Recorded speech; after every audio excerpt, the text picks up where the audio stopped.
adolescência você era apaixonada no Jon Bon Jovi, Sonhava em ser uma das Spice Girls. mas não tinha talento nem pra Chiquititas. Se hoje em dia é pra perder meros 2 quilinhos Precisa passar fome por um mês. ou treinar como se não houvesse amanhã, E se tiver maturidade pra tacar o foda-se nisso tudo? porque sabe que é uma baita gostosa e dona de si. Seja bem-vinda ao maravilhoso mundo das Balzacs. Comigo, Kalina Sabino. E eu, Luna Chiapero.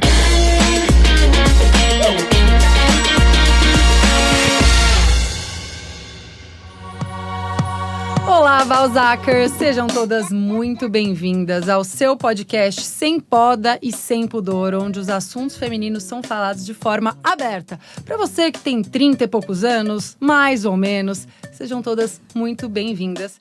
E hoje a gente vai abrir aqui um tema muito comum e desejado por várias pessoas. Você que tem sempre aquele sentimento de ansiedade, não sabe se está à beira de uma crise de pânico, um ataque de nervos. A gente vai receber uma pessoa que é especialista em terapia cognitiva comportamental.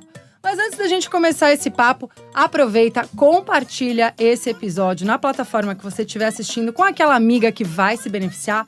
Curte a gente nas redes sociais, @BalzacsPodcast, e acompanha as amiguinhas aqui, porque a gente está trabalhando duro para trazer muita informação relevante para vocês. Tem uma pergunta pra te fazer, Balzac. Por acaso você já surtou no trabalho? Você já acordou assim com aquela autoestima maravilhosa de uma capivara raivosa? Ou achou que fosse morrer de amores depois de levar um belo pé nas nádegas? Pois então fique tranquila, porque hoje, aqui com a gente, aquela mulher que te ajuda a recuperar a sanidade mental, que faz você olhar no espelho e se sentir a mistura de nada mais nada menos que Beyoncé e Gisele Bündchen, te ensina a mandar teu chefe chato a tomar no meio do brincadeira, mas te ajuda a descobrir os seus limites antes que seja tarde demais. Ela que é mãe do lindo Luca, mas também é mãe de 2 pets fofos, o Ted e o Harley. É paulistana, geminiana, psicóloga especializada em terapia cognitiva comportamental. Ela, Lala Fonseca! Maravilhosa! Muito Seja obrigada bem-vinda! pelo convite. É uma honra estar aqui dentre essas mulheres fortes e guerreiras que vocês estão sempre falando, né, gente? Eu fico super lisonjeada, fico muito feliz e acredito muito nesse podcast, porque, vamos combinar, né? Realmente, vocês são duas maravilhosas. Necessário, né? Vai, gente, Ter a gente uma fica se convidada sentindo. assim. A gente fica Fala. se achando, mas você tá aqui pra ajudar a gente a ser mais brilhante, né, Lari? Porque a rotina, tudo que vai vindo, especialmente depois dessa pandemia, a gente acumulou muito sentimento, muita coisa que tá mal resolvida. Então você vai esclarecer bastante coisa. Eu acho que o papo de hoje vai render muito. Consulta gratuita, hein, Balzackers? Aproveitem. Não é sempre. Porque essa mulher é ocupada. Eu confesso pra vocês, tá? Sinceramente, já passei por tudo isso que vocês falaram. É claro que eu tô com meus 30 e todos, né? Mas vamos combinar que, na realidade, já surtei no trabalho, já passei pelo burnout, já tive relacionamento abusivo, já tive muita dificuldade pra chegar aonde eu cheguei. E muita terapia. 30 anos de terapia. 30 então, anos vamos combinar apenas. que é bastante coisa. E eu acredito que as pessoas agora, né? A gente tá falando vamos falar de 2022. Mas estamos indo aí pro 3º ano. Pandemia, toda essa loucura, as pessoas, elas já eram surtadas e eu acho que isso piorou. Como é que tá essa questão na terapia agora, Lala? Você tá sentindo muito mais gente te procurando por essas questões psicológicas mal resolvidas, especialmente pós-pandemia? A gente teve um aumento na clínica psicológica de 600%. Isso é pesquisa. Tá? Uau! Então, assim, a gente não tá falando de 2022, a gente tá falando desde o início da pandemia, 2019, Sim. 2020. Eu me uhum. perdi no tempo No também. início de 2020. Eu ali, era a fevereiro, pessoa março. que praticamente fazia academia de domingo a domingo, né? Eu tinha bike, eu tenho a bike em casa, você conhece a minha bike? Conheço. Bike de spinning dentro de casa e fazia academia de domingo a domingo. Só que a minha quantidade de trabalho aumentou num volume que a academia ficou em talvez 4º plano. Acho que a gente tem essa tendência, né? Como mulheres, muitas vezes, mulher, mãe, esposa, a gente tenta não se colocar por último, mas a gente acaba se colocando muitas vezes, né? Ah, sem dúvida. Mas, Lala, a Luna perguntou das pessoas te procurarem ajuda. Você falou que aumentou em 600%. Acho que é um bom sinal. Por quê? Porque a gente ainda vem de uma geração, né? A gente com 30 e poucos anos, 34, perdão, você 39. tem… 39. Maravilhosa, tá incrível. Já falaremos sobre a sua cutis. Mas, porque tá muito boa, inclusive. Mas, Lala, então, quer dizer que aquele preconceito… Porque eu mesma era um tipo de pessoa que não dava o devido valor a transtornos psiquiátricos até ser presenteada com a síndrome do pânico. Então, assim, você sente que esse preconceito, este tabu… tá acabando ou ainda tem muita gente que acha que uma depressão, uma ansiedade é frescurite, coisa de cabeça? Então, na realidade, a gente tem os dois aspectos, né? Temos as pessoas que têm medo de falar que estão fazendo tratamento porque tem a família que fala que quem faz terapia é louco. A gente ainda tem isso, né? A gente teve a mudança da lei antimanicomial há só poucos anos atrás, né? Depois dos anos 2000 que essa lei mudou. E as pessoas que tinham qualquer tipo de transtorno eram colocadas no manicômio e esquecidas na sociedade, podiam ficar ali anos e anos e anos a fio, né? E isso acaba sendo um problema, porque uma pessoa com depressão ser colocada no manicômio por vários anos, porque a família tem vergonha, porque ela não se ajusta socialmente. E convivendo com pessoas com outros transtornos que podem potencializar a depressão dela. É daí que vem terapia é coisa de louco, né? Não, terapia não é coisa de louco, mas melhorou bastante. Essa procura aumentou porque as empresas, inclusive, incentivam o tratamento psicológico, porque se você não trata as suas emoções, você vai adoecer mentalmente, e adoecendo mentalmente você vai ter problemas fisiológicos. Você tem problema de estômago, problema de intestino, você tem problemas com absorção de vitaminas e diversas questões orgânicas, efetivamente. A sua visão começa a ficar com problema, você acaba tendo dor de cabeça e principalmente o nosso sono, né?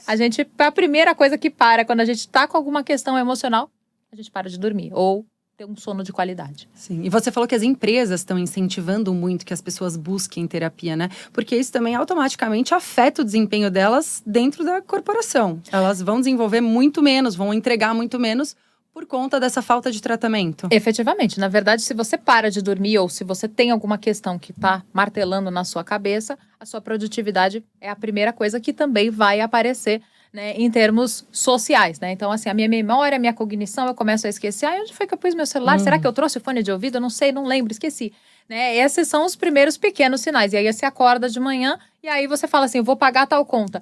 Paguei tal conta, não paguei tal conta. Eu sou a pessoa que paga a conta 2 vezes, né? E aí, a minha assistente vira e fala assim, lá, você já pagou essa conta, eu vou te devolver o dinheiro. Né? Então, a gente tem que prestar bastante atenção, porque essa vida corrida que a gente acaba vivendo ansiosa, sempre pensando no dia de amanhã. Se você não está presente no espaço e no tempo, o que funciona é seu piloto automático. E eu tenho uma dúvida. Você falou que começou a terapia muito cedo, com 9 anos de idade. Ou seja, 30 anos aí, nesse processo de autoconhecimento.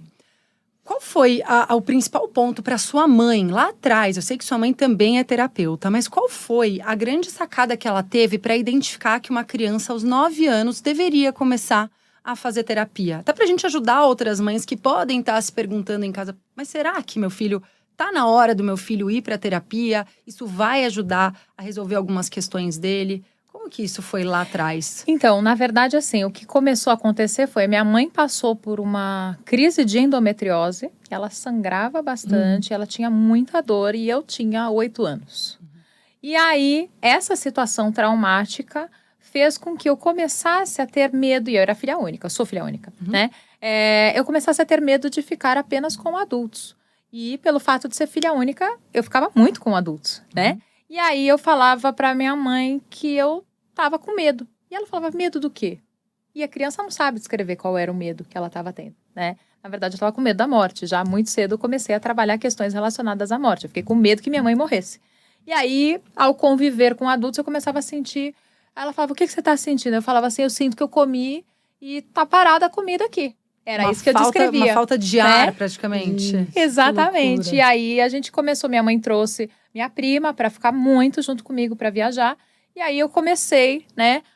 Ela começava a perceber que eu melhorava e eu descrevia para ela, eu tenho medo de ter medo, né? E aí, a partir do momento que eu comecei a descrever, eu tenho medo de ter medo, a minha mãe começou a perceber que ela falava assim, minha filha tá com síndrome do pânico, né? Impressionante que eu trato disso. Aos 9 aninhos já é possível você identificar uma… A Lala falando isso agora, eu falei pra Luna até antes de vir pra cá, que essas sensações que você tinha, eu tinha na minha infância.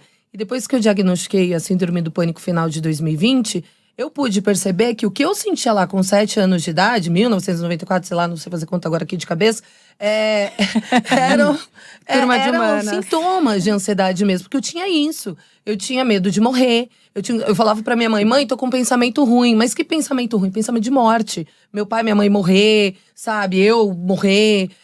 Eu lembro, olha que doida, tadinha, criança. Eu vi um clipes no canto da mesa, e de repente aquele clipes não tava mais ali, eu achei que eu tivesse engolido. E minha irmã me zoava. Acho que você engoliu. Falei, mas por que será que eu engoli? Não, acho que você engoliu. Então eu viajava. E aí eu lembro que eu tinha essas coisas, eu recorria à minha mãe, meu pai. Só que, gente, eu sou de uma cidade do interior, na década de 90, uma cidade minúscula.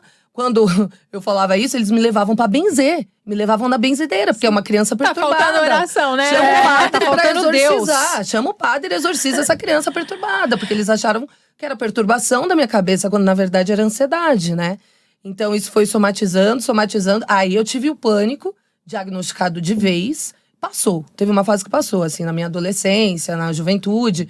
Passou. Aí agora, depois dos 30, já balzaquiana, eu comecei a ter, e aí foi de paralisar mesmo. E eu acho um assunto que ainda é muito tabu. Porque quando às vezes a gente revela isso, tem gente que fala assim, que é frescura, que é coisa de cabeça, que não existe Que falta isso. Deus. Que falta Deus. E não é, sabe? Então tem que prestar atenção nessas crianças, porque a criança não tá perturbada por espíritos malignos, ETs ou Exato. qualquer outra coisa. Não, e se a gente para pra cabeça. pensar nos filmes que a gente assistia, eu gostava de filme de terror quando era criança. Gremlin, Hoje a em gente dia é não Gremlin. mais. Mas você vê, Exorcismo de Emily Rose. Gente, aquilo ali é uma criança sendo exorcizada, muito provavelmente por um problema desse, que não era identificado. E eu acredito que até hoje, mesmo com esse acesso à informação que a gente tem, muitos pais ainda não conseguem identificar. Então é muito interessante ouvir você falar isso, justamente para abrir os olhos, né? Muitas vezes é um problema razoavelmente pequeno, que pode ser… Não é pequeno, mas ele pode ser resolvido de uma maneira bem efetiva em pouco tempo, se você já começar a tratar isso. O ponto é que eu fui fazer psicologia porque eu realmente acreditava que deveria existir terapia na escola. Já deveria existir isso, porque se você trabalha na infância, as questões da infância, fica um pouco mais simples e a gente não torna o problema maior ainda. Se a gente está com uma questão de autoestima, porque que criança não vai passar por uma questão de autoestima, né? Se ele é orelhudo é porque é orelhudo, se é gordinho é porque é gordinho, se é muito magro é porque é muito magro, se precisa usar óculos é por causa disso. E aí, sempre vai existir uma questão.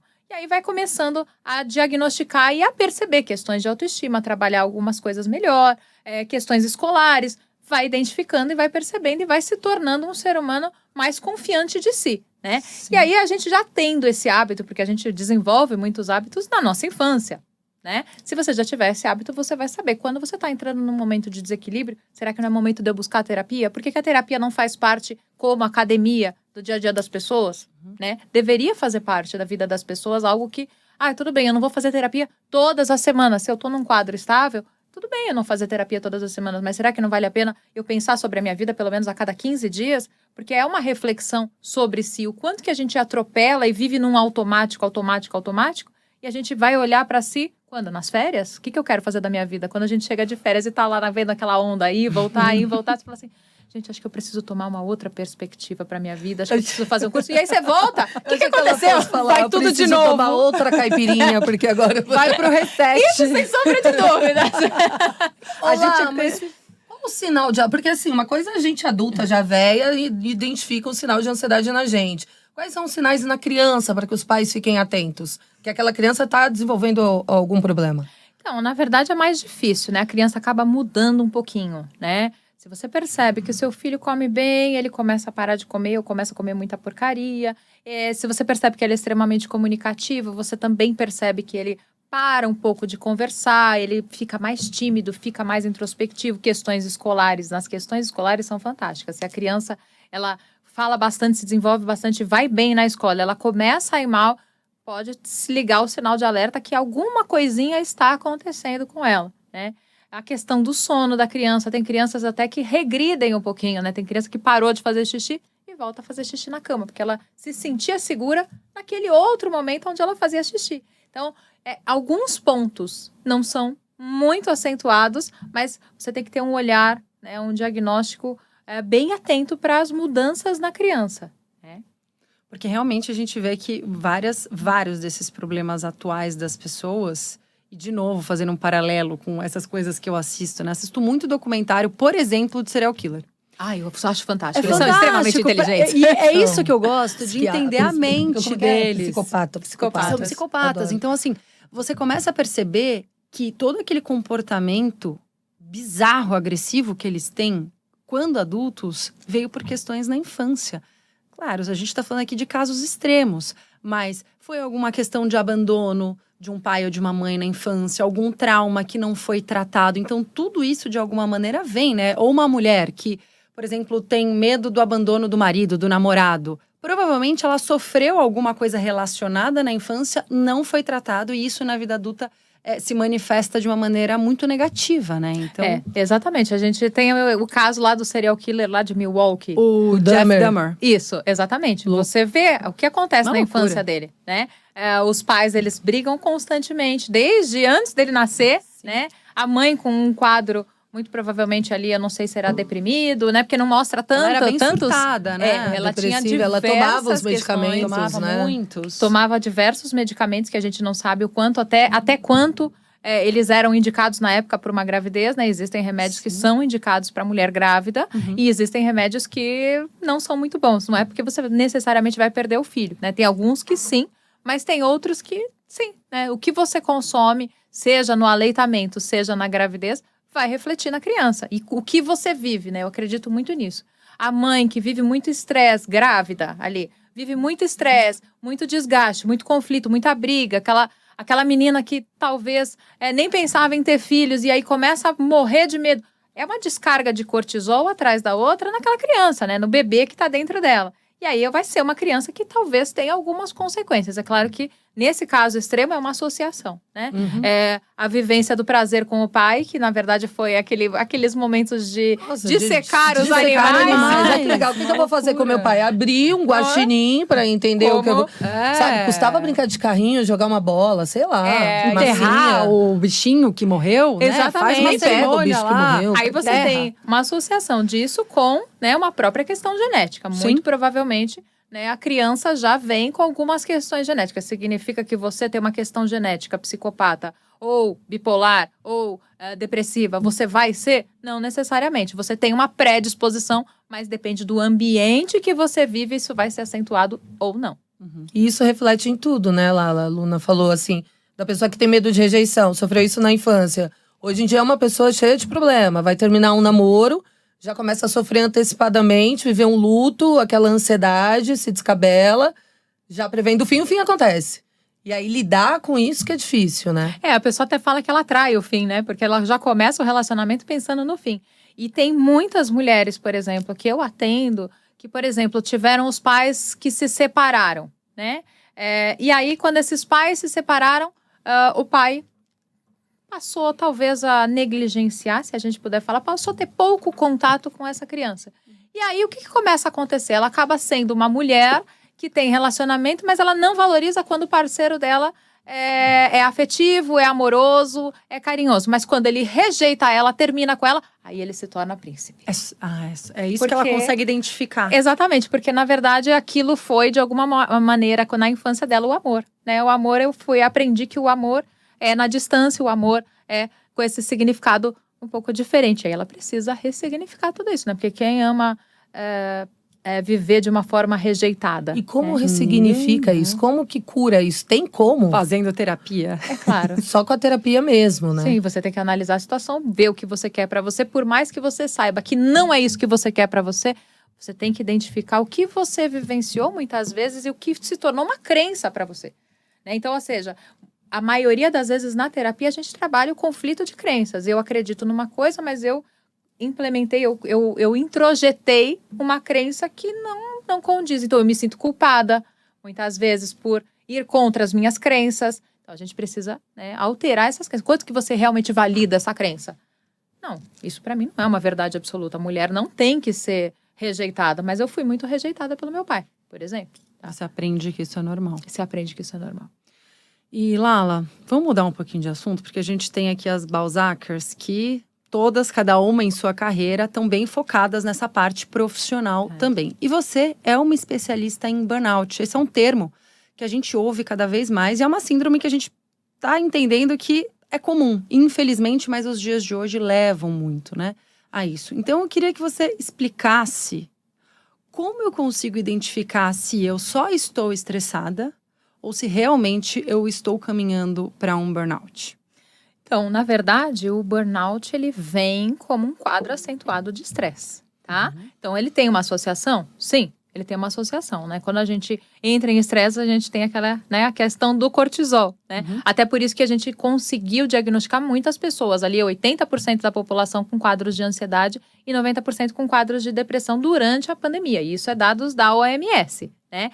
O que representa isso? Bom, representa que a gente teve uma descarga muito grande de cortisol durante a pandemia. Muitas pessoas que gostavam de sair, gostavam de passear, tinha aquela válvula de escape, seja ir na academia ou ter um happy hour ou conversar com as amigas, passou a trabalhar 100% do tempo, né? E aí essa descarga excessiva e vivenciar sempre esse estresse, né? Ficar preocupado constantemente com um assunto, isso te leva a um quadro de burnout, tá? Ou te leva a um quadro de crises ansiosas. Então, assim, hoje, 2022, a gente não pode mais falar que um burnout materno existe, né? Mas existe, né? Um burnout materno. Materno? Por quê? Quando a mulher tem o bebê, muitas vezes ela fica focada ali naquele bebê. Que é um trabalho, né? É difícil, né? Você se sente uma incompetente como mãe, porque não é tudo que você vai fazer que vai dar. Se a gente, Claro. eu pus a fralda, vazou a fralda, né? Essa criança não dorme, né? É chamado de burnout materno? Bom, antigamente a gente podia chamar de burnout materno. Hoje a gente pode falar de síndrome do esgotamento materno, né? Porque burnout foi classificado em 2022 para efeitos de processos, tá? É trabalhista, por uma questão trabalhista só voltado para o trabalho, tá? Então aí a gente tem uma associação. O que acontece? São crises muito acentuadas, né? Uma descarga muito acentuada, que a gente tem taquicardia, a gente tem tontura, tem pessoas que desmaiam, tem pessoas que vomitam, tem pessoas que, né? A gente acaba tendo um apagão fisiológico. O nosso organismo trava, né? Mas é claro que a gente vai tendo alguns steps anteriores para chegar neste quadro. O corpo dá sinais. O corpo dá vários sinais. A gente começa com uma dificuldade de memória, aí a gente começa com os problemas de sono, a gente começa com problemas de estômago, e aí a gente começa a ter a sensação assim, eu tô indo no trabalho, mas eu não tô indo muito bem, as coisas não estão tão legais, porque eu acho que eu não tô tão produtiva, sabe? Eu poderia estar melhor, né? E aí a gente passa a evoluir um pouquinho esse quadro, né? Com isso que está acontecendo, a gente evolui, fica mais assentada, a gente começa a se sentir ameaçada, aí a gente começa, né, ter problemas mais acentuados digestivos, a gente começa a perder a fome, ou só descontar no doce, só comer, né, as coisas gordurosas, porque isso provoca uma sensação fake, né, de prazer. De alívio. Né? Porque você tem um rush ali de energia, aquilo te traz uma energia, você começa a querer se isolar das pessoas, você começa a não querer ver muitas pessoas, seja porque você falou, eu não tô me sentindo bem com o meu corpo, eu não tô me sentindo muito legal, ou seja, porque as pessoas vão julgar, vão perceber que eu não sou tão boa assim, né? E aí a gente evolui com uma certa ansiedade, você vem com aquele ânimo de, agora vai dar certo, as coisas vão funcionar, é só eu me focar, é só eu... Não. E aí você começa a ficar extremamente triste, você se sente não produtiva, você tem uma sensação muito desconfortável, mas o principal que foi colocado no burnout agora, 2022, dentro do CID diagnóstico foi, e precisa existir uma questão voltada para a forma como o trabalho olha para você. Então, assim, antes de alguma forma você era extremamente produtiva, né? Você era muito boa, as pessoas olhavam, você via como ser de uma forma profissionalmente, e isso mudou. Eu comecei a me tornar improdutiva, comecei a não conseguir me relacionar com as pessoas. Eu tenho uma gestão que muitas vezes aponta e fala assim, Lu, a Kali é muito melhor que você, acho que você está na hora de você correr atrás dela, talvez se espelha nela. Uma gestão não pode Cara, fazer é uma isso, merda isso, né? Mas isso acontece. Já vem Eu não aquele sei, estresse louco. Eu não sei se quem tá vendo ou ouvindo tá se identificando, mas, isso é muito... E outra… É muito sério É isso. muito sério. E tem a pressão da empresa, porque a pessoa que tá sofrendo isso, tá passando por isso, além de ter essa pressão interna, não tô sendo produtiva, tem a comparação que ele é melhor do que eu, fui substituída por aquela pessoa, por quê? Sem ter uma justificativa concreta, você simplesmente é isolado, colocado de canto. Por quê? Por que aconteceu isso? E ninguém te dá algo palpável para você entender o que tá acontecendo com você. E aí você começa a ficar com medo. Vou ser demitida, e agora? E minha fonte de renda? Como é que eu vou sobreviver sem esse trabalho? Como é que eu vou fazer? O mercado já tá difícil, restrito. Você tá vendo que as empresas estão levando a sério? Porque uma coisa são os médicos, são vocês especialistas, mas e as empresas? Porque a gente vê casos até de gente famosa que foi demitida depois de um afastamento por burnout. Se é um emprego, o principal motivo, se é o trabalho, acredito que tenha que haver um afastamento. Houve esse afastamento, retorno, tchau. Isso acontece. Isso acontece. Não E é ainda acontece. Não é todas as empresas, depende muito da conduta da empresa, de como funciona a empresa. Mas você concorda que a gente não tem muito o que fazer? Não tem. Não ficar totalmente E aí, longe disso. e é outra pressão, é outra coisa que te faz surtar mais Aí ainda. entra a nova questão do burnout. Por que o burnout mudou? Porque aí você pode fazer um processo contra a empresa, contra a gestão e contra todo o conjunto, né? É levantado o diagnóstico, é por isso que muitas vezes o psiquiatra fica com receio de passar o diagnóstico afirmativo de que é um burnout, porque a gente precisa de uma outra investigação e precisa entrar um pouco mais a fundo, que muitas vezes o psicólogo conversando com você vai te fazendo algumas perguntas que você consegue olhar e você consegue falar, tá, mas existia alguma coisa dentro da empresa? Existia alguma coisa relacionada que rebaixava a sua autoestima, fazia com que você se sentisse uma incompetente ou se sentisse ameaçada, porque isso é extremamente significativo para um quadro de burnout. O que a gente precisa analisar, que ficou famoso o burnout, né? Se é só um momento que você precisa descansar 3 dias, ou se efetivamente você está num quadro de burnout em que descansar 3 dias não vai funcionar. Você precisa de um tratamento, até para você voltar a reconhecer a sua capacidade. E isso também é importante ser falado, né? Como o meu caso, eu sou uma profissional autônoma. Então, eu cuido da minha agenda, eu tenho que correr atrás dos meus clientes. Eu não tenho uma empresa que está me pressionando, mas eu tenho todas as minhas responsabilidades com clientes e tem muitas pessoas nessa condição, empreendedores, profissionais autônomos. E também é importante ter essa visão de olhar para dentro e falar, opa, talvez eu não esteja num ambiente corporativo, com pessoas tóxicas, com um chefe tóxico, mas eu preciso também identificar como esse meu nível de estresse está funcionando no meu dia a dia, para sozinha, claro, com todo esse ambiente de trabalho, não cair na beira ali de entrar num burnout também. Porque... na verdade, o que a gente tem muita dificuldade na vida em geral é colocar limite. Né? Porque se a gente começa a identificar tudo isso que eu trouxe aqui, e você fala assim, nossa, o meu trabalho tá acontecendo dessa forma. Bom, então, peraí, eu preciso, primeira coisa, de tratamento. Segunda coisa, não necessariamente eu vou precisar de um processo, mas eu preciso mudar de trabalho. Se eu não tô feliz, se as coisas estão ruins na minha vida, tá na hora de eu ter coragem. Arrumar o meu LinkedIn, tá na hora de eu arrumar meu currículo, entrar em contato com as pessoas importantes e vamos lá para um ambiente, né, profissional saudável. E acredito que esse é um valor que as pessoas não colocam, né? Muitas vezes as pessoas chegam no consultório querendo mudar de carreira ou querendo, né, mudar a vida profissional. Que, olha, eu quero ser promovida, eu quero não sei o que, eu quero não sei o que lá.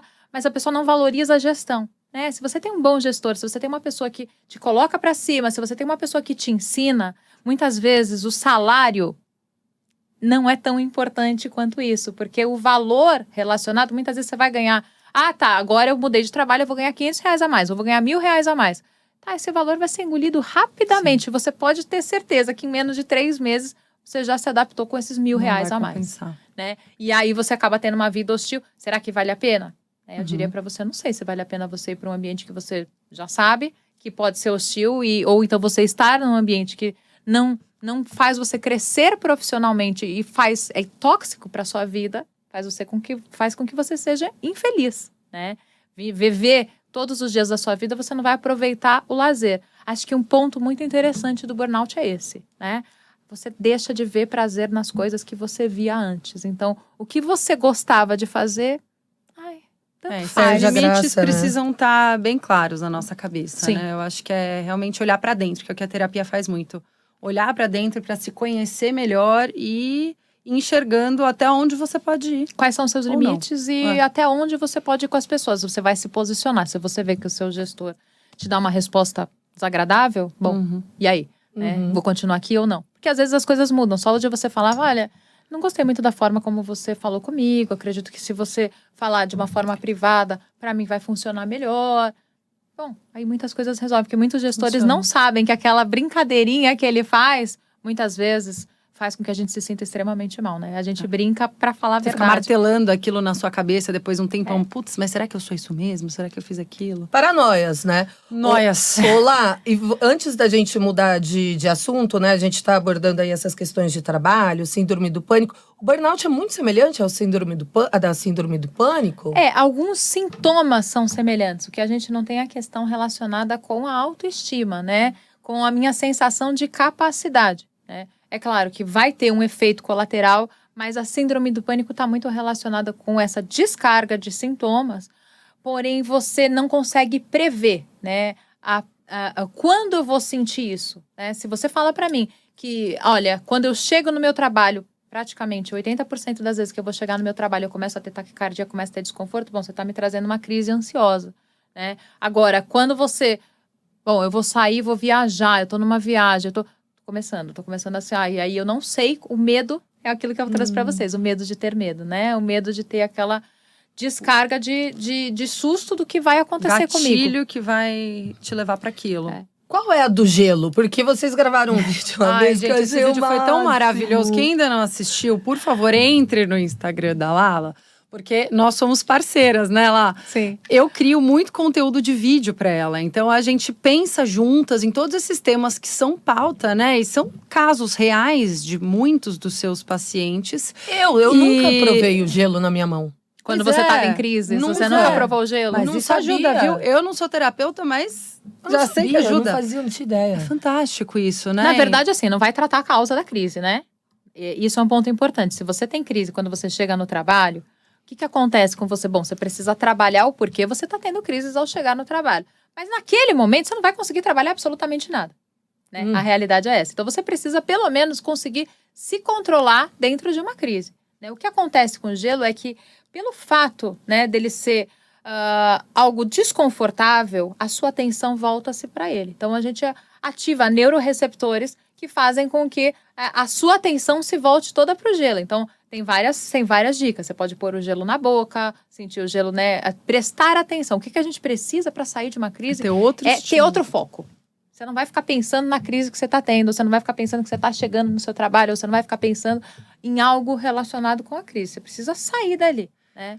Isso é muito legal, porque assim, quem tem um amigo, um familiar, alguém que sofre realmente com essas crises de ansiedade, é algo muito simples, né? Você pegar alguma coisa gelada, nossa, eu tô sem acesso a gelo. Pega uma garrafa gelada, coloca em contato com a pele da pessoa. Pega a carne do freezer, a ervilha, qualquer coisa, um picolé. A Heineken gelada, aproveita e bebe, que daí dá uma... Patrocina a gente, Já Heineken. dá Olha eu uma- fazendo propaganda Mas gratuita isso aqui. é muito legal, porque é simples, né? Como você disse, não trabalha a causa, é o sintoma pontual ali, você consegue tirar o foco e trazer a pessoa pro Mas centro eu fico de novo. imaginando, se eu, quando eu tinha crise, eu não conseguia pensar em nada. Eu não tinha isso do tipo, vou pegar um gelo, tem gente que fala que fazer uma cosquinha. Eu não tô falando que isso não funciona, mas o momento da crise é um momento tão perturbador que você não consegue respirar, você não consegue pensar, você paralisa, sua visão fica turva, você acha que você vai desmaiar a qualquer momento. Eu achava que era, queda de pressão, eu achava até diagnosticar, de fato. Mas eu não conseguia pensar, eu até fazia assim, ficava assim na minha mão pra ver. Só que aí eu pensava, eu tô fazendo isso pra sair do pânico. Então eu não vou sair da síndrome do pânico, porque eu tô fazendo isso. Então eu mesmo me autoburlava, não sei. É muito difícil pra quem tá numa crise louca, né? Eu acho que tem que ter pessoas em volta que podem ajudar. Eu acredito Por que isso ajude exemplo, quando bastante. eu paralisei na Paulista, eu liguei pra minha mãe. Eu não tava conseguindo sair de lá. E eu fui com ela no alto-falante, falando com ela até chegar na minha casa. Porque falar com ela também me Tirou ajudava, da atenção tirava da uma crise. atenção. Assim como, né, na terapia com os meus pacientes, eu vou desenvolvendo alternativas gatilho para eles terem como se fosse um medicamento, né? Então, por exemplo, tem pessoas que acabam desenvolvendo uma fobia de ressonância magnética, tá? O que a gente vai fazer? A gente vai pensar em algumas alternativas. Bom, primeira coisa, você vai ter os olhos vendados. Para que você vai abrir o olho naquele negócio? Se você tá, né, naquela situação específica, tudo bem. Durante a terapia, a gente vai trabalhar, né? Qual é o receio? Tem pessoas que têm esse receio porque tem medo de ser enterrada viva, né? Isso é algo comum, né? Que poderia estar relacionada com esta causa de medo do tubo da ressonância magnética. Mas naquele momento, o que você precisa? Você precisa fazer o exame. Ponto final. Então, você vai vendar o olho. Pede para a mulher ali alguma coisa que vende seu olho, seja uma manta, seja uma toalha, seja... Você pode levar, é que muitas vezes eles não deixam a gente utilizar, né? A nossa própria venda, porque eles têm medo que tenha algum metal no fio, alguma coisa assim. E aí você, por exemplo, pensar, nesse caso foi um homem, né? Especificamente, então eu falei pra ele, você vai pegar o seu time de futebol que você gosta tanto, você vai começar a escalação do time de futebol do ano tal. Durante o exame. Durante o exame. Aí você vai pensando. Então, assim, a gente vai desenvolvendo alguns gatilhos necessários para que você, no momento que você está se sentindo mal, você tenha no que pensar, né? Seu caso específico, por exemplo, você conseguiria pegar um comprimido. Eu sei que eu estou sentindo uma crise, eu vou pegar um comprimido. Bom, o que a gente está trazendo para as pessoas é uma alternativa. Eu não tenho comprimido nenhum. Qual é o meu comprimido? Bom, nesse caso vai ser o gelo. Né? A sensação do gelado, ele vai também provocar um choque térmico no seu organismo. E isso vai ajudar você a se acalmar. Ele vai provocar uma instabilidade da forma como você estava. Genial, entendeu? isso, viu? E outra coisa que também desperta muito esse gatilho da ansiedade, eu trabalho com rede social, todas nós aqui temos bastante presença digital, né? Inclusive a gente já criou alguns conteúdos em collab, porque a gente sabe que na rede social tudo parece ser muito perfeito. Nossa, fulana tem o rosto perfeito, o cabelo dela é lindo, ela é feliz com o marido, não tem nenhum problema. Vida financeira tá resolvida, os investimentos estão rendendo super bem, ela não precisa mais se preocupar com isso. E a gente sabe que não. Rede social pode ter muito real life, mas pode ter muita enganação. É fácil maquiar ali uma vida que não é verdade. E isso também desperta muita ansiedade, a gente sabe, né? Ou mesmo, fazendo um exercício contrário, quando a gente publica alguma coisa, tá performando bem? Tá quantos views eu tive? Será que as pessoas gostaram? Estão compartilhando? será Mas, que poxa, que custa apertar o botãozinho ali? Que custa engajar comigo? Então a gente tem também aquela expectativa, aquela ansiedade para ter aprovação social Isso na provoca internet. uma descarga de dopamina. As pessoas gostarem do que você fez, você se sente com o dever cumprido. E aí a gente vicia nisso. Sim. Esse é o ponto. A gente fica viciado na dopamina que as redes sociais traz pra gente, né? Ou seja, eu tô performando bem, eu tô indo bem, a minha vida tá indo bem, tá tudo dando muito certo. O ponto é que a maioria das pessoas, eu tento sempre trazer no meu Instagram a vida real, né? Eu não tô me sentindo bem, eu tô me sentindo mal, eu tô com problema de saúde, ou tá acontecendo alguma coisa. Olha, tava super feliz meu domingo, aí de repente eu trago... Meu filho ficou azucrinando que ele queria voltar pra casa. Eu vi essa história. Falei, da vida. duvido que as pessoas não passem por isso. Sim. Eu tento trazer esse real porque muitos pacientes fazem isso, E né? gera identificação, porque as pessoas veem que você tá falando uma coisa real ali. Uma coisa que ela acontece. Pô, a tava outra super mulher feliz, pode- ele azucrinou tanto que eu falei, gente, eu fiquei de mau humor. Sim. Acabou com o meu domingo, vambora. Pelo amor de Deus, socorro, não aguento mais ouvir falar, vamos embora. Isso foi 3 horas fora de casa, Sim. né? Então, assim, é algo pra gente refletir um pouquinho, né? O quanto que a outra pessoa tá passando na realidade. Eu posso trazer pra vocês diversos pacientes. Ter esse filtro. É aquela questão, nossa, o relacionamento é o caos. Ele traz pra mim que vive um relacionamento abusivo, isso, aquilo outro. Mas ali tá fazendo um story que pras outras pessoas verem que tá, assim, super apaixonado, brindando, né? Com uma taça de vinho, como se o Acabou relacionamento de fosse tretar lindo. E aí tá a lá outra fazendo. pessoa que vai ver fala assim... Lá, posso falar uma coisa? Só eu não tenho ninguém, entendeu? Todo mundo fica super feliz, tem alguém, uma companhia no domingo, tem alguém pra contar. Então, assim, a gente não pode se basear, mesmo que seja um amigo seu, porque as pessoas não trazem totalmente o que tá acontecendo com elas. De forma Eu já alguma. ouvi muita gente falar assim, não, porque eu sei o que você fez aquele final de semana, eu sei que você estava bem, vocês estavam felizes. Eu falo, gente, eu mostro muita coisa, eu tento ser realmente transparente, mas nem 20% da nossa vida aparece na rede social, por mais que a gente tenha presença online. Então é importante também quem tá do outro lado ter essa percepção. Eu não vou projetar a minha vida naquele ideal que eu enxergo através de uma tela de celular, porque aquilo não é vida 100% real. Você vai aparecer chorando o tempo inteiro? Não vou. Imagina. Até porque a gente não quer trazer tristeza para as E pessoas. a gente não quer consumir também alguém depressivo. É, o pessoal começa a exato. chorar no story, eu já pular. E aí, chatice, já basta porque- minha vida aqui. Exatamente, Sabe? exatamente. Mas aí, a Lu chamou isso daí das redes sociais, você citou relacionamentos.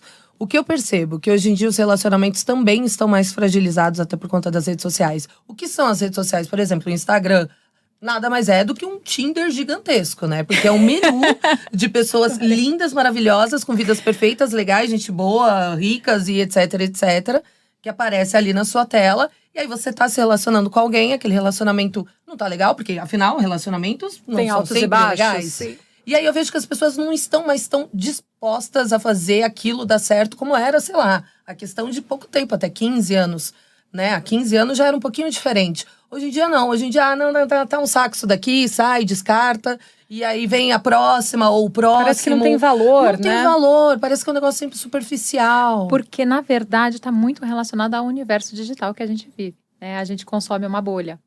Né? Eu curto uma coisa que está relacionada com a minha opinião. A gente não tem tantos conflitos aí políticos acontecendo. Demais. Né? Qualquer assunto que não me interessa, eu vou excluir. E aí, quanto que eu tô tolerando a opinião do outro? Quanto que eu tô tolerando a diferença? E aí, a gente traz isso para relacionamento. Relacionamentos, para dar certo, são feitos de 2 pessoas. Então, às vezes eu vou tolerar algumas coisas que não são tão legais. Porque eu quero conviver com a outra pessoa. Ah, tudo bem, eu aceito ali aquela questão um pouco diferente do que eu gostaria para minha vida, do que eu estou habituado para minha vida. Bom, por quê, né? Porque eu quero ficar com essa pessoa. Isso não é abrir mão de mim. Tem que ver o limite disso. Mas o que acontece está muito relacionado com isso. E outra coisa muito louca também que rede social gera, né? Falando ainda sobre relacionamento, são as interações digitais. O quanto isso também, hoje em dia, afeta relacionamentos, né? A pessoa que entrou no celular da namorada ou do namorado, que viu um like numa foto que não gostou, isso também mexe diretamente. Porque se eu for conversar com a minha mãe, imagina, na época que ela tinha a minha idade, 30 e poucos anos, não existia nem celular. Ela já tinha 3 filhos pequenos, ela estava ali empenhada em criar os 3. E hoje em dia não, a gente vê esse direcionamento em também monitorar a presença online. Você recebe muita queixa de paciente que tem o celular invadido pelo parceiro ou pela parceira, ou que invade? Sim, isso é comum. É comum? Isso é comum. E, gente, eu não faço isso, porque eu tenho medo de quem procurar. Isso é horrível. Não, fora que você invade a privacidade do outro. Tudo tem uma questão de confiança, né? E de cumplicidade. Depende muito do casal. Eu falo que casal não tem regras. É as regras do casal. Não tem São certo criadas. e errado, gente. Não tem certo e errado. Depende. Se relacionamento aberto é ok pra você e a gente consegue negociar isso, tá ótimo, né? Tudo depende da minha tolerância. Olha, não consigo chegar até aqui. Até aqui não dá pra mim. Eu consigo abrir as situações? Eu consigo abrir as situações pro meu marido, o que tá acontecendo, se tem tal seguidor que tá falando tal coisa. Se ele mexer no meu celular, bom, não tenho nada para esconder dele, ele sabe de tudo, mas é uma questão de confiança, né? Sim. Acho que tá muito relacionado com isso. Tem a invasão da privacidade? Tem, mas o quanto que você tá falando, né? Porque pra pessoa chegar ao ponto de pegar o seu celular, será que você tá falando as coisas? Será que você tá compartilhando? Tá existindo cumplicidade? Tá, pode ser que, na verdade, seja só uma insegurança da pessoa. Pode ser, né? E aí a pessoa precisa trabalhar a autoestima para aprender a confiar. Mas também pode ser que você também esteja escondendo algumas coisas por receio do que essa outra pessoa vai pensar. Né? O que eu decidi no meu relacionamento atual com meu marido, isso a gente está falando de 2008, né? Sim. O que começou a acontecer? Eu vou ser eu. Se ele não gostar de quem eu sou, eu vou falar o que vai acontecer, eu não vou mentir, eu não vou esconder as coisas dele. Não, se ele não aceitar e não gostar, que seja melhor que a gente se separe. Agora, ficar numa questão velada ali, passando para ele só o que ele quer, simplesmente isso não vai funcionar, porque uma hora você vai ser você. Sim. Lala, pra gente fechar essa rodada aqui, você falou sobre autoestima e insegurança, e a gente vê que esse é um problema bastante recorrente em vários relacionamentos, né? Meu Deus, existe alguma fórmula? Existe como curar isso? Existe como sanar? Quais as dicas para que você fale, mulher ou homem, fique tranquilo, tenha mais segurança? Como que aumenta a autoestima? Enfim, existe algum jeito? A careta dela, pra quem tá assistindo, tá ótima pra essa resposta. Ajuda nós. Porque na realidade não tem uma fórmula mágica, né? Para cada um vai ser uma questão individual e pessoal. Por que a sua autoestima não tá funcionando? Você não se sente capaz? Você não se sente bonita? O que na sua autoestima tá sendo um problema para você, né? Eu acho que vai ter uma mulher melhor que eu. Melhor em quê? Melhor por quê? Então, isso precisa ser trabalhado, tá? Outro ponto, a questão da insegurança. Muitas vezes, para trabalhar a segurança, o que faz você desconfiar do seu marido, da sua namorada, né, da pessoa que você está se relacionando? Tá, então paga para ver. Você falou quem procura acha? Tá, e se eu achar, o que eu vou fazer? Se eu estiver disposta a procurar e ver, eu quero saber se ele foi para aquela reunião que ele falou para mim que ia. Tá, vai atrás. Se você descobrir, o que você vai fazer com isso? Você precisa ter certeza. Tá. E aí eu olhei e vi que ele estava na reunião. Depois de você fazer isso 1, 2, 3, 4 vezes, por que eu vou atrás? Ele realmente fala a verdade para mim. Então você tem que se questionar por que você acha que ele tá mentindo. Agora, e se não fala? Aí você tem que ver o que você faz com isso. Se a pessoa é mentirosa, você aceita uma relação aonde é a mentira. Tem pessoas que não veem isso como um grave problema. Tem pessoas que veem isso e falam assim, não, pra mim, assim, a mentira é a primeira traição. Então, assim, mentiu pra mim, acabou a confiança, não dá pra me relacionar. Ai, muitas coisas já foram faladas e várias outras serão ditas. Então agora a gente vai te convidar para a próxima parte do nosso episódio, que é o sofazinho das Balzacs. Ui, ui, ui. Vamos para lá.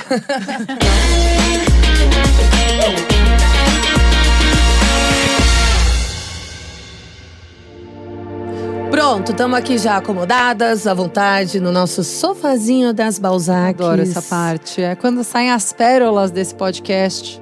Momentinho mais gostoso. Uhum. Bom, então vamos aos nossos quadros, não é mesmo? Lala, nosso primeiro quadro, relacionamento.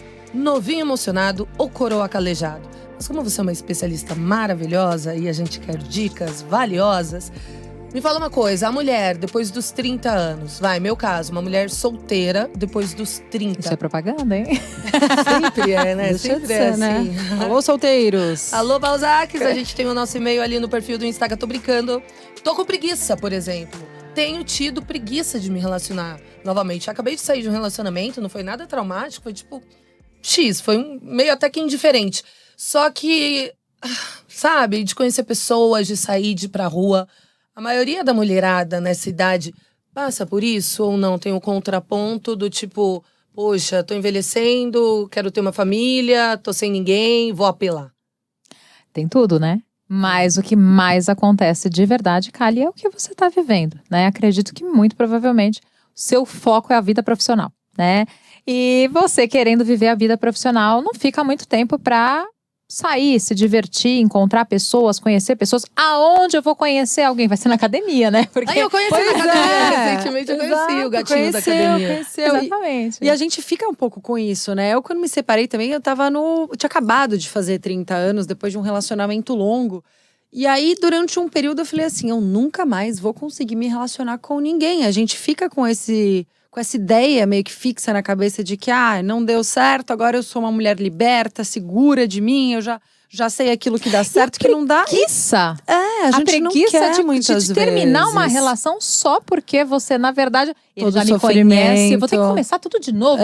Ai, que preguiça. Conhecer a família, vou ter que conhecer todo mundo, os amigos. Aí você fala, puta, será que vale a pena? Mas tem que valer muito a pena, eu acho. Na verdade, eu acho que pra uma mulher de 30, né, Cá? Sim. A gente, depois de já ter passado por tanto, a gente fala, cara, ou vale a pena ou não… Não vale meu tempo, né? vale meu Na verdade é tempo. isso. A gente começa a desenvolver um certo limite, a intolerância das coisas. Aí a gente fala assim, nossa, eu começo a ficar velha, eu começo a ficar chata.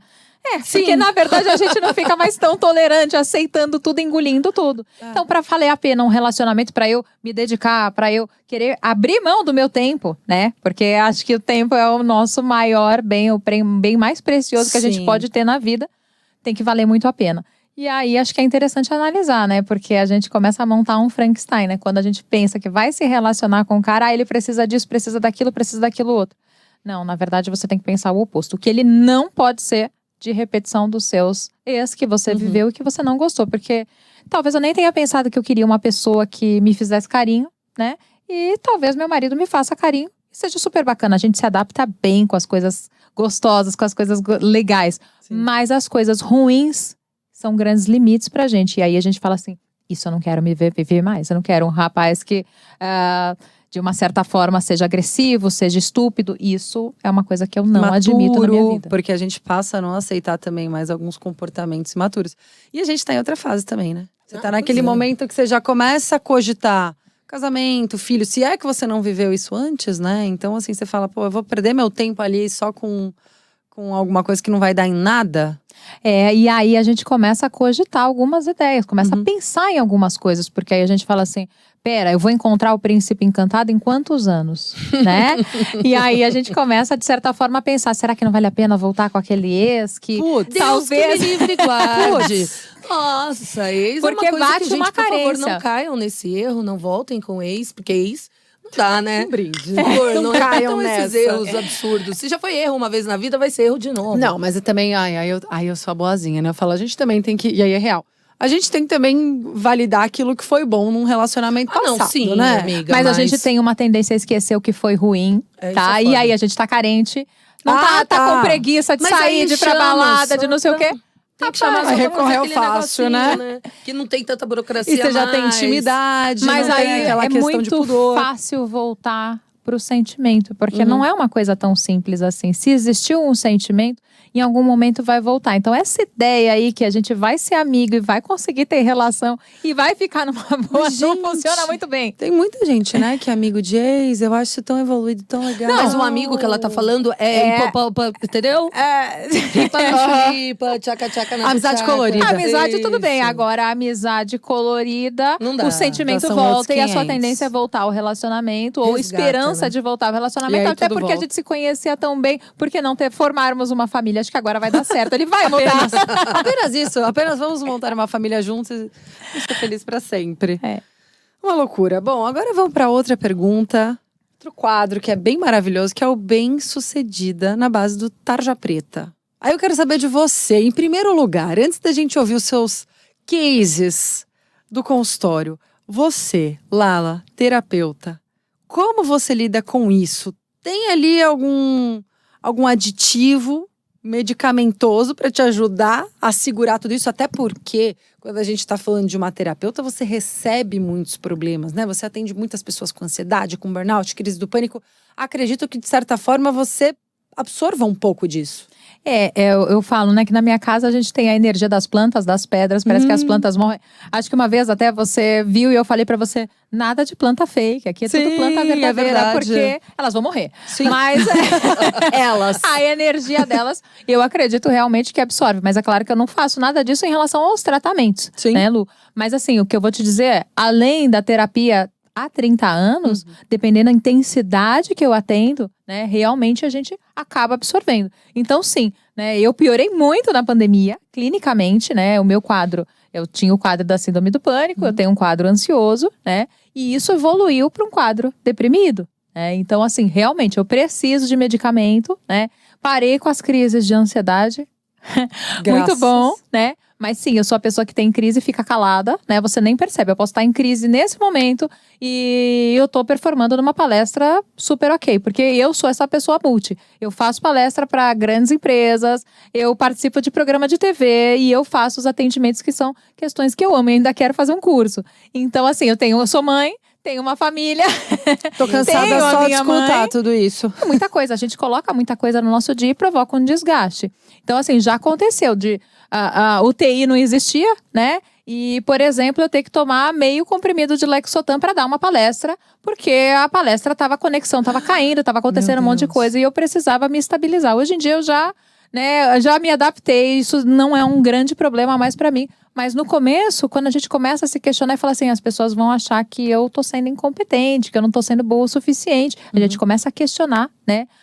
Se a gente é bom o suficiente. E isso faz, muitas vezes, com que eu entre em crise. Então, esse é um dos meus gatilhos, da Larissa. E também normalizar isso, né? Porque a gente não pode criar essa expectativa de ter performance em tudo, de não precisar de uma ajuda, né? Eu, até hoje, nunca tomei nenhum remédio, nunca precisei. Que bom.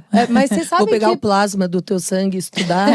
Vou ver se eu faço uma transfusão pra mim. Porque… Você sabe que quando eu tava terminando o meu primeiro e antigo relacionamento, teve uma fase que eu tava realmente muito mal, chorava muito. Você sabe, a Você gente travou já… da coluna, não Travei teve? da coluna, tava bem mal. Mas assim, antes de eu me separar, acho que esse processo, eu vivi o luto antes de me separar.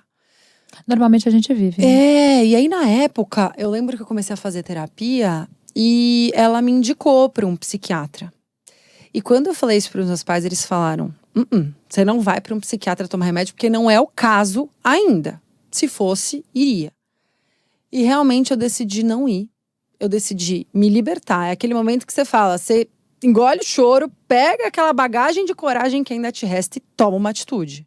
E foi o que eu fiz. Eu saí daquele relacionamento e eu terminei meu relacionamento em janeiro de 2018. Que foi quando eu fiz 30 anos, né? Eu fiz em dezembro. Foi quando a gente se reconectou. E você sabe que quando virou o ano, eu acessei o meu bloco de notas do celular com as metas de 2017. E uma das metas era chorar menos. Olha só, que Eu não interessante. tinha me tocado o quanto eu precisava me libertar daquilo.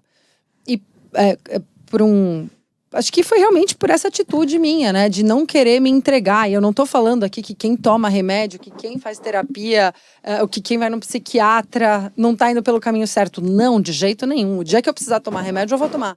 Mas ali eu acho que foi meu último suspiro antes de precisar realmente de uma ajuda com medicamento. E foi assim, virei a página. Porque, na verdade, quando a pessoa realmente entra num quadro de transtorno de ansiedade, né? Não são apenas alguns sintomas, mas é transtorno de ansiedade e o transtorno deprimido, está faltando neurotransmissores internamente. Então, quimicamente, a pessoa já entrou num processo que passou muito tempo. Você pegou antes, né? Eu consigo tratar muitos pacientes com burnout, por exemplo, ou com crises ansiosas, sem nunca terem tomado um comprimido, né? Muito provavelmente, eu passei a ter que tomar meio Lexotan e descobri recentemente qual era o problema. Né? A minha medicação, o meu antidepressivo, talvez não estivesse sendo bom o suficiente. Eu tive que trocar o antidepressivo, o medicamento, né? Que é interessante a gente trazer aqui, antidepressivo não vicia, tá? Que as pessoas têm medo, às vezes o psiquiatra fala, né? Você precisa tomar esse medicamento, é importante para você tomar esse... eu vou viciar no remédio, eu vou ficar... Não, antidepressivo ele não vicia, né? Ele só precisa parar de uma forma em que você já esteja equilibrado na sua vida com o processo de terapia. Exatamente. E desmamar de uma forma Exato. gradativa, né? Que você fala não pode ser do dia pra noite. Você não pode, eu tô bem, eu vou parar. Porque os efeitos colaterais são terríveis, né? Até para adaptação. Inclusive, tem muita gente que desiste de tomar medicamento por causa disso. Realmente, a primeira semana, os 10 primeiros 15 dias, você sente alguns efeitos. Às vezes até potencializa a sua depressão, a sua ansiedade. Mas passa, gente. Isso passa, entendeu? Sim, tem que continuar insistindo. Tem que insistir mais um pouquinho. Eu sei que é desconfortável, mas passa. E aí, depois que passa, você já vai sentindo uma estabilidade emocional, um equilíbrio. E a mesma coisa é o desmame. Aos poucos também, você vai sentindo aquelas coisas doidas, mas vai passando. E passa, né? Sim, sim. E passa. Eu tenho uma questão ali que também o meu sono não tem qualidade nenhuma, né? Meu marido ronca, assim, absurdo, né? O próximo passo sou eu que vou marcar o médico e vou colocar num horário que eu possa levá-lo, né? Porque ele ronca tanto que ele me acorda durante a noite. E aí eu acabei tendo que evoluir as medicações. E essas medicações, para dormir, me provocaram efeitos colaterais. Então, juntar isso com toda a quantidade de coisas que eu tenho para fazer num dia sem dormir, isso causa um prejuízo absurdo. Então, a qualidade do sono é uma das coisas mais importantes para a gente ter saúde mental. Sim. Sem dúvida. Ô Lu, aproveitando esse quadro aí sobre carreira, eu também queria entender melhor, porque, por exemplo, quando a Luna fez 30 anos, ela mudou, ela virou autônoma, né? Eu, com 30 anos, resolvi fazer aula de teatro. Eu me inscrevi num curso de teatro, não ser atriz, roteirista, sei lá, cansei de ser jornalista. Não prossegui, porque realmente houve um conflito de horários entre os cursos que eu fazia e o jornal que eu apresentava, que era muito cedinho. Óbvio que eu optei pelo jornal, porque era o que me dava o meu sustento, né? Inclusive, pagava o curso. Ganha-pão. O ganha-pão. Aí abri mão do curso, mas eu vi outras amigas que estão tentando agora medicina, estão 5 anos fazendo um cursinho depois que fizeram 30 anos. Por que acontece essa virada de chavinha quando a gente entra nos 30? Não aguento mais fazer isso, quero mudar de carreira. Porque a gente demora um pouco para parar para pensar o que a gente quer da nossa vida. Acho que essa é a melhor resposta que eu posso te dar, né? Acho que quem está assistindo aqui deveria analisar e falar assim, escuta, como que eu quero me ver daqui 5 anos, tá? E como que eu quero me ver daqui 10 anos, né? Eu me fiz essa pergunta com os meus 19 anos, 20 anos, que eu trabalhava em agência de publicidade, eu era publicitária. Na minha outra vida, eu falo, né? E aí, de repente, eu decidi, né, em processo de terapia, que olhando as mulheres mais maduras e elas vendo os filhos delas pelo vídeo, aquilo não era a vida que eu queria ter pra mim, né? Passando por assédio, passando por várias situações, várias brincadeirinhas, eu falei, escuta, vamos mudar tudo, calma, né? Quando eu prestei publicidade, eu prestei as duas, né? Prestei publicidade e psicologia. Eu fui fazer publicidade porque eu falei assim, eu quero trabalhar em grupo.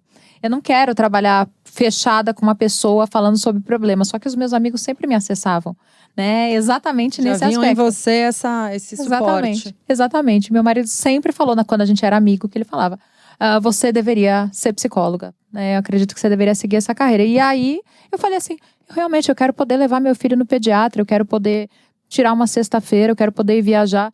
não quer ter que pedir permissão para ninguém para isso, né? E algo que eu gosto bastante é os atendimentos, independente do quanto aumente as palestras e os programas de saúde no corporativo, é algo que eu faço por amor e por muita paixão mesmo, né?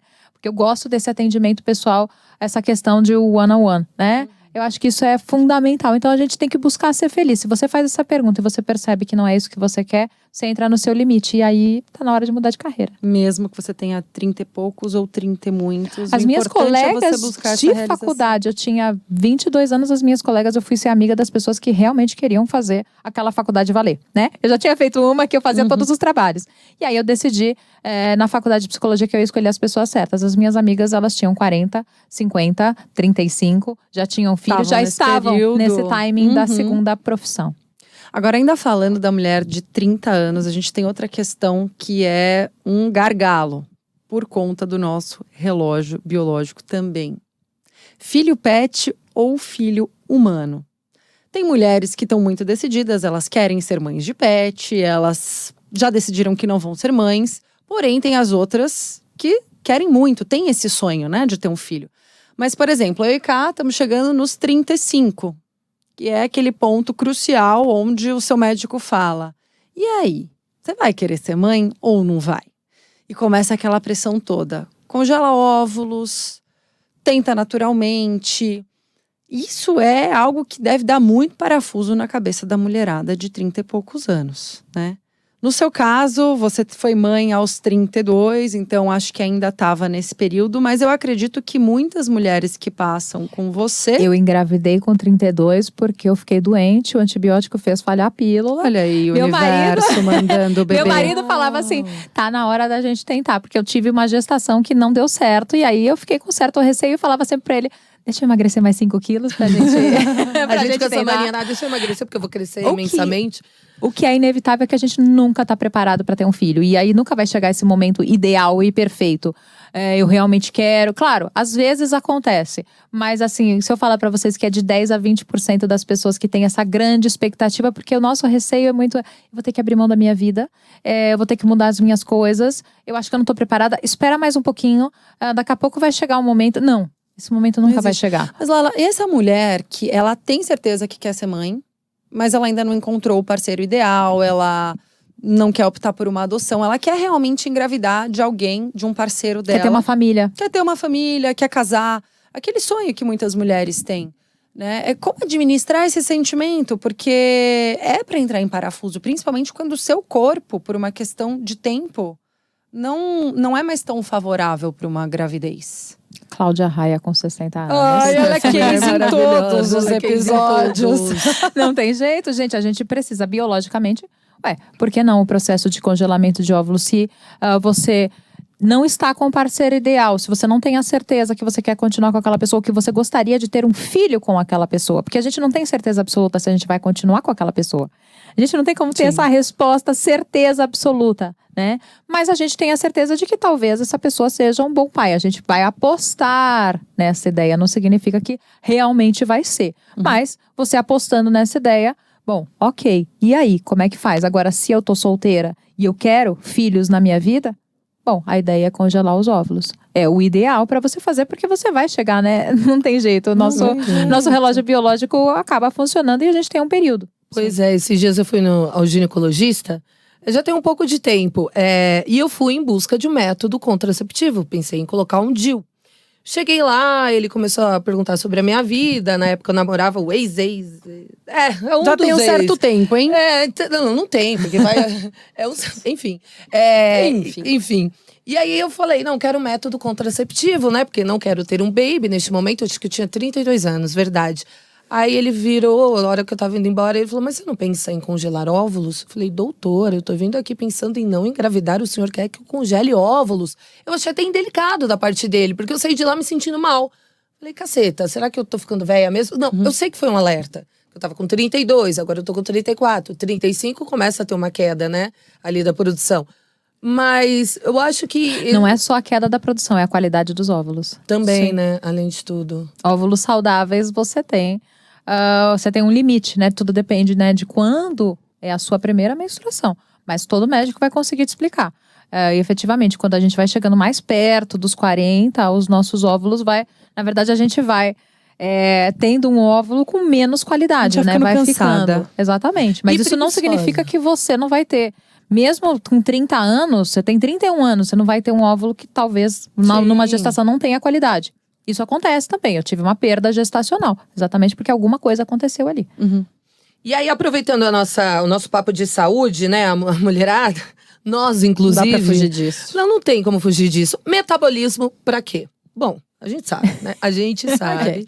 Cadê? Cadê, né? Metabolismo, Era cadê? tão bom, assim, meus 20 e poucos anos, ficava 2, 3 noites sem jantar, emagreci Tomava 1 quilo. porra, 2, acordava no dia seguinte, trabalhava bem. zerada. Hoje em dia eu preciso, sei lá, ficar Virava a noite, né? Exato, virava 36 noite, acordava, horas. eu lembro que eu ia pro estágio. Gente. Chegava, não dormia nem 1 hora, acordava e ia pro estágio. 7 horas da manhã, pedia um hamburgão com Coca-Cola. E ia. Tava nova pra próxima. Eu, no meu intercâmbio, eu tinha 22 anos a primeira vez que eu fui. Eu lembro que tem até foto do final de semana que era 36 Hours Weekend. A gente Nossa. ficou 36 horas acordados assim. Bebendo cerveja, fumando cigarro, tocando violão, indo pra cima e pra baixo. Dia seguinte, eu tinha aula, Lindos. estágio. Fui Ó, plena. eu vou falar pra vocês me chamam pra um jantar, uma festa às 9 da noite, eu já falo, ai meu Deus, eu durmo às 10, socorro! Igual. Como é que eu vou calcular igual. isso? Esses dias, uma festa que eu fui de aniversário, começava às 10. Eu falei com essa aqui. Falei, amiga, tá no convite começar às 10h30 da noite, 22h30. Eu falei, que jeito, é o horário que eu tô querendo voltar pra casa. Não pode ser café da manhã, 10h30 da manhã, vamos pedalar e a gente vai tomar um Vocês café. fazem um negócio? Eu tenho mania, quando eu vou colocar o meu despertador pro dia seguinte, eu calculo quantas horas e quantos minutos eu vou ter de sono. Eu sou a louca de calcular quanto eu vou dormir. Eu já fiz muito isso. Eu desisti. Ai, gente, eu faço ainda, confesso. Porque eu não tenho certeza da minha noite. Meu marido ronca tanto que eu não sei. Ai, que dó. O meu Você ronca dorme ao às lado vezes. de uma zona de obras. Eu não vou falar nada, porque quem Ai, ronca minha marida sou também eu. ronca um pouquinho. Vamos fazer o quê, sabe? Enfim. Mas Nossa. em relação ao metabolismo, a gente fica ansiosa. Eu, por exemplo, eu engordo 1, 2 quilos, já percebo, sei lá. Eu emagreci. Em 1 mês eu consegui emagrecer 2 quilos. Pisei na jaca sem querer durante uma semana. Sem querer. Sem querer, querendo. Foi aquele chocolatinho extra. O Heineken, mais uma vez, o torresmo. Aí, já engordei os 2 quilos em uma semana. Rapidinho. Que eu não… Tranquilaço. Cara, isso me provoca ansiedade. Vestir uma calça que antes estava larguinha, já me provoca ansiedade. Como que a gente lida com isso, Lala? Você tem que pesar o benefício, né? Qual é o benefício? Eu vou ter a Heineken e esse momento prazeroso. E vou aceitar que eu vou…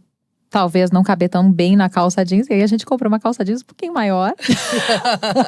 Ou, efetivamente, eu vou abrir mão da Heineken e eu vou ficar com o meu corpo. É uma escolha. Você vai ter que fazer escolhas porque o nosso metabolismo chega, não tem jeito, né? Ou, talvez, como a Luna faz bastante, né? Faz um extra na academia. Você acompanha meus stories, né, Sim. Lala? Todo dia de manhã lá na Se academia. você sabe que você vai ter um extra ali, eu vou comer um fundi, ou vai ter uma noite aí que a gente vai beber e vamos ter aí um extra, vou ter um aniversário. Bom, então eu vou compensar um pouco na academia e se valer a pena. E aprender a lidar com essa culpa que às vezes a gente se coloca, né? De ter aproveitado ali um momento social com os amigos, ir num restaurante que você queria muito. E aí no dia seguinte você acorda e já pensa, puta, comi demais. Por quê, meu Deus? E foi tão gostoso na hora, E aí podem né? Você vir se os divertiu transtornos tanto. alimentares, né? A gente não pode esquecer disso, né? Essa Sim. culpa é o que vem muitas vezes e as pessoas acabam tendo a tendência no próprio restaurante a vomitar ou a deixar de comer ou por aí vai. Então o seguinte, eu comi pra caramba ontem, então eu vou passar quase 2 dias sem comer nada. Né? Porque aí dá uma equilibrada, eu faço aquele jejum fantástico. E aí você piora Eu ainda seu desmaio a cada metabolismo, esquina, mas né? pelo menos eu tô magra. Exatamente, é mais ou menos isso. É complicado, né? É complicado. Aí, o último quadro, vamos O ver. último Eu quero a opinião quadro dela lá. sobre isso. Bom, metabolismo a gente já falou, agora eu quero saber sobre aquele dia que você manda um áudio e fala, amiga, fiz merda. Sabe quando nem sua melhor amiga consegue te defender?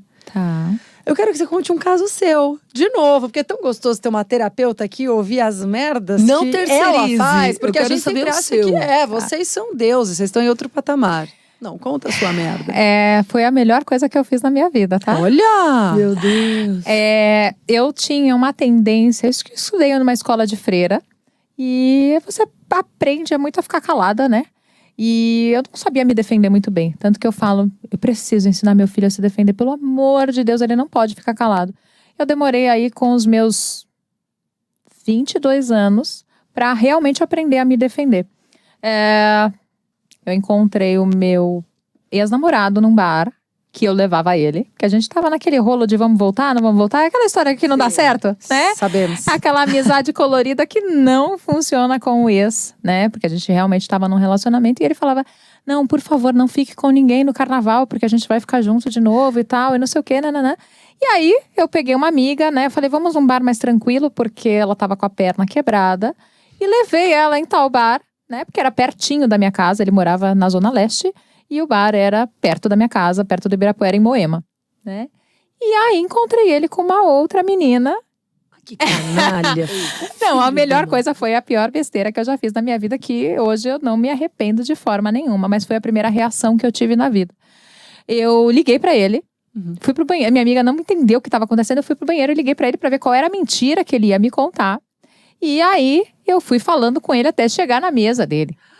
Meu Mentira! Deus, que E aí, eu tava no maravilhosa. caminho da minha mesa e peguei minha caipirinha, né? Ah. Indo até ele, e aí eu joguei em cima da cabeça dele. Ai, que mulher, Lala. Meu Deus. Que Eu mulher. taquei o Cena. copo no chão, estilhacei o copo. A menina deve ter me achado uma louca, e eu realmente E fui isso uma tudo louca. depois de ter gente. falado com ele Com até ele no ali. telefone.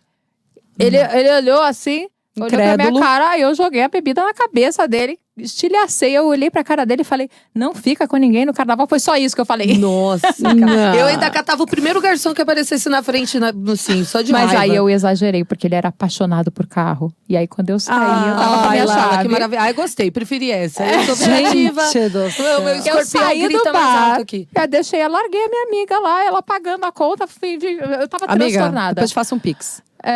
Nessa época não tinha Pix. Né? Mas ok, eu peguei a chave do carro e ele falava assim, o dia que você quiser riscar o carro de alguém, você risca de ponta a ponta na lateral do carro, que mesmo Ou que a pessoa seja, conserte, na porta vai aparecer ele que te aquele carro ensinou. foi consertado. E eu fiz exatamente isso, né? No carro dele, praticamente zero, eu risquei de Carro ponta a ponta, assim, forcei a chave. E aí a minha amiga falou assim, me dá a chave do carro, porque eu acho que você não tá muito bem. Mas aquilo foi o término de um relacionamento abusivo de 7 anos. Uau, homens que nos Que ouvem, término, olha aí. hein? Foi não case de façam podcast. Mas eu era a pessoa mais centrada, mais quietinha, Aham. que não falava nada, que não sabia se defender muito bem, Foi uma né? isso. E qual foi a libertação. sua sensação pós isso? Foi a pior besteira e a coisa mais maravilhosa que eu fiz, porque eu aprendi a reagir, né? Às situações, não esperar tanto tempo pra reagir. Relacionamentos abusivos, não espere pra reagir. Não Não precisa façam chegar isso. nisso. Não É. precisa. Não precisa, né? É. Que a gente sente até que meio que tá apelando, perdendo a razão, não, mas Não, também eu é fui, uma- fui uma louca, não é né? legal, Se não é você legal. olha de fora, eu fui uma louca. Ai, olha, Não justifica. eu compreendo, assim. Eu compreendo muito bem. Mas, enfim. Ô, Lala, pra gente finalizar, tá muito bom o assunto, mas dica de Balzac. A dica de Balzac, eu peço pra que você nos fale, sei lá, uma dica de um livro, de uma série, de uma viagem, de alguma experiência que você já teve, pra passar pras nossas Balzacers. Eu acho que a melhor é realmente você analisar como você quer se ver na vida, porque o tempo não volta. O que você quer pra você, o que você quer hoje, talvez realmente não seja o que você vai querer, mas você precisa pensar, né? E talvez é uma forma de você aprender a valorizar a vida diferente. Sim, você não vai conseguir ser a melhor profissional, ser a melhor mãe, ser a melhor esposa todas as semanas da sua vida, mas você pode tirar uma nota 7, uma nota 3 numa semana em uma coisa e ser uma super profissional naquela semana e na outra semana você retoma, você não vai conseguir ser perfeita. Isso não existe. Então aceite que às vezes você vai conseguir se dedicar mais a uma coisa e aí você compensa na outra semana a outra coisa. Só que não pode esquecer de você de forma nenhuma. Ou seja, faça terapia. É isso aí. Olha, tirou da minha boca as palavras. Lala, maravilhosa. Ai, foi tão obrigada. bom esse papo. Assim, daria pra gente ficar tranquilamente umas 3 horas conversando com você, porque eu ainda tenho uma lista de perguntas pra te fazer que Uma delícia não deu conversar tempo. com vocês duas. Nossa, super interessantes Foi uma aqui. terapia, Foi né? total. Ai, Qual o seu Balzacers. arroba? Para as Lalo- nossas Balzacers te procurarem, quem sabe. Tem horário de atendimento? Como é que tá? Ela tem agenda. É Lala Fonseca Concorridíssima. Oficial, né? Tanto no TikTok quanto no Instagram quanto no YouTube, né? Eu tenho postado aí uns conteúdos de gravações no YouTube mesmo, que são feitos em palestras e conteúdos que eu faço com mídia. Às vezes, por exemplo, eu entro online e aí fica tendo uma gravação e aí eu trago alguns pontos que eu acho interessantes e relevantes. E o conteúdo, né, do Insta e do TikTok. Que a gente A Luna super me ajuda ali a gente roteirizar, porque vocês perceberam, eu falo só um pouquinho. Não dá pra trazer aquilo em 5, 10 segundos, as pessoas não aguentam mais. Eu e a Lala, a gente se reúne uma vez por mês pra gravar os conteúdos de vídeo pra TikTok e Instagram. E cada vez que eu vou gravar com ela, antes mesmo, quando a gente já começa a roteirização, eu aprendo coisa nova com você. É impressionante. Isso é muito E bom. como esse universo agrega pro nosso autoconhecimento. É incrível. E pra quem quiser aprender e ouvir cada vez mais sobre isso, sigam de verdade ela lá, porque sempre tem muito insight bom. E sigam a gente também, Por favor. @Balzacs Podcast.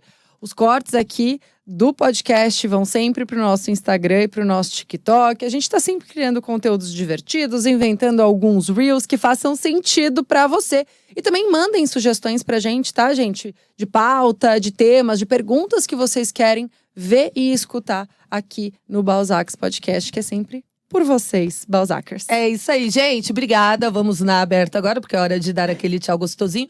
Muito obrigada. A gente se vê no próximo episódio, sempre às quinta-feiras. YouTube, Spotify. Não se esqueçam de curtir, compartilhar nos nossos canais, seja no Spotify, no YouTube, Instagram, enfim, ajuda as amiguinhas Comentar, aqui. digam pra Comentem. gente o que vocês estão achando. A Isso. gente adora ter esse contato com vocês. Lala, obrigada. Foi incrível. Eu agradeço. Maravilhosa. Muito bom. Adorei. Muito obrigada. gente. Beijinhos, Beijo. tchau. Até semana que vem. A sua caneca, ó, presente pra você. Essa caneca é presente. Eba! Ai, adorei! Linda!